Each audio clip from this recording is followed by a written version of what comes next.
You don't tell a boy that's been left behind at Christmas that nobody wants him? What's wrong with you? I wonder if you can tell us a little bit about Mary and the role you play in the Holdovers. So, Mary is a woman who recently has or is suffering great grief. Her son recently has passed. He fought in the Vietnam War. So she's dealing with that. This movie takes place when two other people, including herself, have to stay on the holdover or holiday, the break, because one of the students does not go home. Mm-hmm. And they are all broken and dealing with their own disappointments. She's grieving the loss of her son. You have the teacher who's kind of agoraphobic and trapped in like yesteryear and won't leave like the castle, so to speak. And then you have this kid who is dealing with some family issues, and his mom's recently remarried, and he doesn't get along with his new stepfather, and the stepfather really doesn't have much use or desire for him, so much so that he convinces the wife for them to spend alone time in the holidays when probably the son needs his family the most. And so, in a very unexpected and beautiful way, these three curmudgeons come together and form an unexpected union of family. Absolutely. I heard you got stuck with babysitting duty this year. How'd you manage that? Oh, I don't know. I suppose I failed someone who richly deserved it. Oh, the Osgood kid? Yeah, he was a real asshole. Rich and popular combination around here. It's a plague. And you? You'll be here too? All by my lonesome. My little sister Peggy and her husband invited me to go visit them in Roxbury, but I feel like it's too soon. Like Curtis will think that I'm abandoning him, you know? This is the last place that my baby and I were together. Not including the bus station. Well, I look forward to your fine cooking. Oh, no, don't do that. All we've got is whatever's in that walk-in. No new deliveries till January.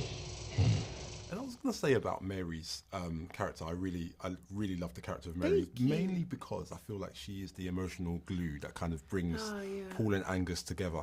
And I think what I really appreciated about this character was that she had her own beautifully nuanced arc, a narrative arc throughout the whole film. And I wondered if you could tell us a little bit about, was that one of the reasons that attracted you to this role? 100%. Mm-hmm. Because usually that is something that I have to work with the creatives and prior projects to find the arc, craft the arc, and make sure that is being maintained. Mm-hmm. So when I read the script and saw, oh, it's already there, I was very excited because I knew then all I had to do was deepen it further.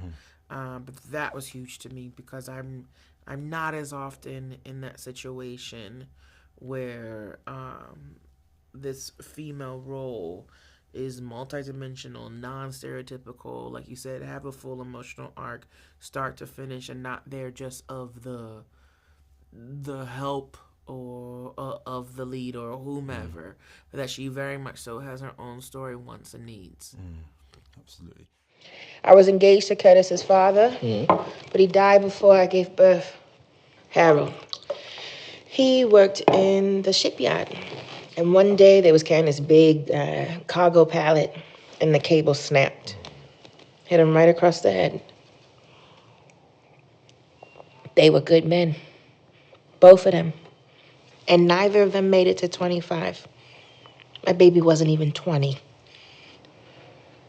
I'm so sorry.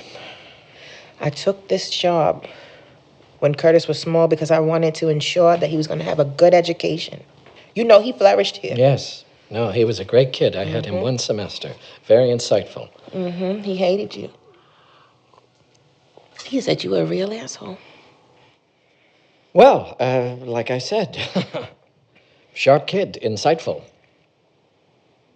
Now, there was a wonderful chemistry and rhythm to the three of you on screen, and I feel like that must have been conjured up really nicely offset. I wonder if you can tell us a little bit about the experiences that yourself, Paul Giamatti and Dominic Sessa had creating that chemistry that is so clear to see on screen.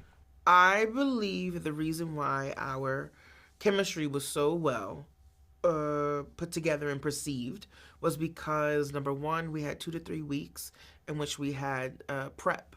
And in that time, we read the script together. We kind of did like table work, script analysis, text analysis, in which we were able to say like, that works, that doesn't work. What do we think about that? But together we made these changes. But usually in most settings, the director goes individually to the actors and they come up with their own thing, and we find out or figure it out, you know what I mean, on the fly.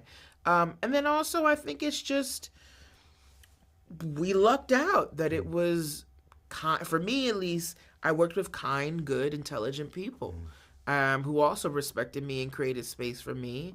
And so then I felt even more comfortable to do so in kind. Dominic, though this is his first time and young, has an old soul and is very intelligent and was very open and willing to learn and improve. And with Paul, I believe the reason why our relationship was this one in which is that Paul is not, he doesn't allow his ego to get in the way of things. For someone who's accomplished so much, he's quite grounded and rooted and just truly a beautiful person and very kind, constantly checking in, making sure you're okay. And then finally we went to the same school for graduate school. So I feel as though we spoke the same language, and our, how do you say, like how we started off, or our foundation was always already quite high of a bar that was being set. Yeah, definitely. I'd love to talk about the Christmas Eve party scene, especially the scene in the kitchen, which was just a masterclass in performance, and I just really felt the overwhelming grief that Mary has in that moment. How did you approach that scene? So one thing that was nice was that the entire, and it was also because we were renting the house from the owners, but that all scenes that happened in that house, we knocked out in basically a week.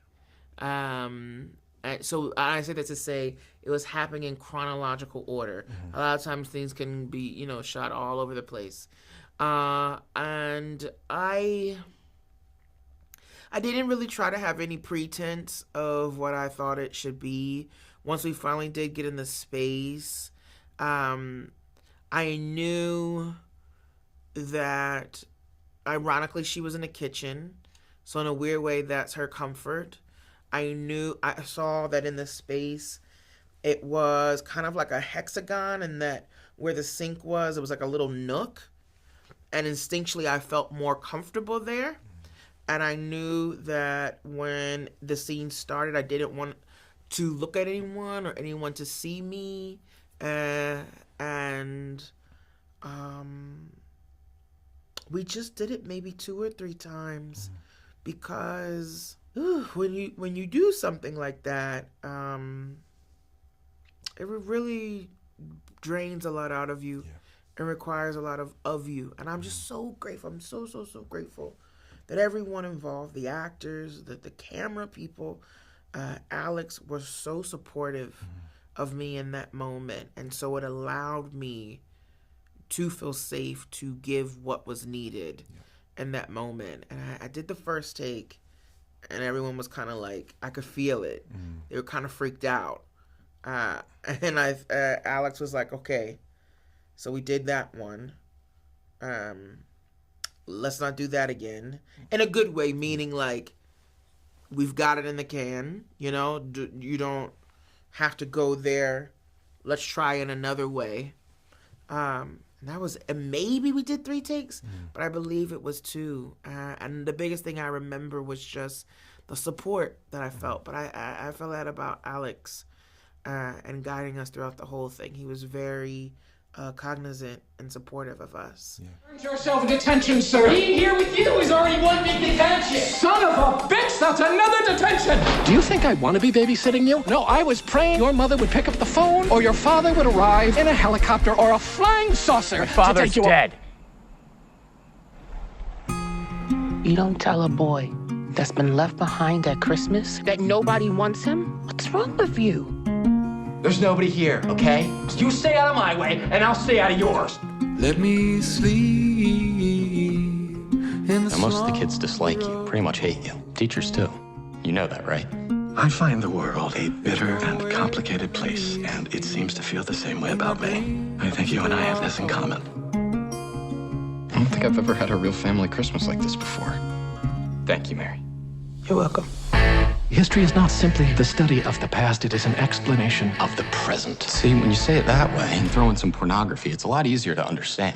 no matter what you are. I'd like to propose a toast to my two unlikely companions. Are you trying to lick down my shirt? No. Yes. You're gonna get me fired. This is your Rubicon. Do not cross the Rubicon. The Holdovers.